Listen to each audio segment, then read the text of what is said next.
Welcome to G3 media. Hyderabad Ravindra భారతిలో Telangana nurses association ఆధ్వర్యంలో అంతర్జాతీయ నర్సుల దినోత్సవం 2026 అవార్డ్స్ కార్యక్రమం ఘనంగా నిర్వహించారు. రాష్ట్ర నలుమూలల నుంచి భారీ సంఖ్యలో నర్సులు హాజరై కార్యక్రమాన్ని విజయవంతం చేశారు.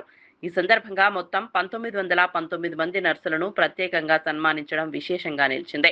కార్యక్రమంలో పాల్గొన్న నిర్వాహకులు మాట్లాడుతూ ఆరోగ్య రంగంలో నర్సుల సేవలు అమూల్యమని తెలిపారు.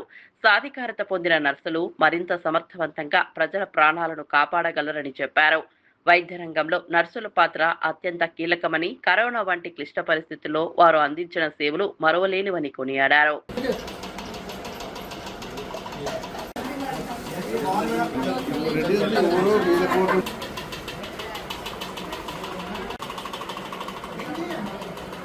నా పేరు ఆదిలక్ష్మి. నేను తెలంగాణ నర్సెస్ అసోసియేషన్ స్టేట్ ప్రెసిడెంట్ని. ఈరోజు మేము ఇంటర్నేషనల్ నర్సెస్ డే సందర్భంగా మా అసోసియేషన్ ఆధ్వర్యంలో ఇక్కడ రవీంద్ర భారతిలో మేము ఈ సెలబ్రేషన్స్ చేసుకోవడం జరిగింది.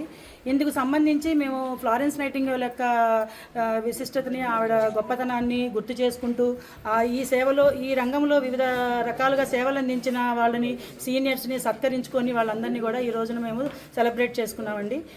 ఈ రోజున దామోదర రాజనరసింహ గారు, మన హెల్త్ మినిస్టర్ గారు, వీళ్ళందరూ కూడా మనకి ఈ రోజున మా నర్సెస్ వాళ్ళందరికీ కొత్త అపాయింట్మెంట్స్ ఇచ్చి మా అందరికీ కూడా చాలా ప్రోత్సహించారు. వాళ్ళందరికీ, గవర్నమెంట్కి అందరికీ కూడా మేము ధన్యవాదాలు తెలియజేసుకుంటున్నామండి ఈ సందర్భంగా.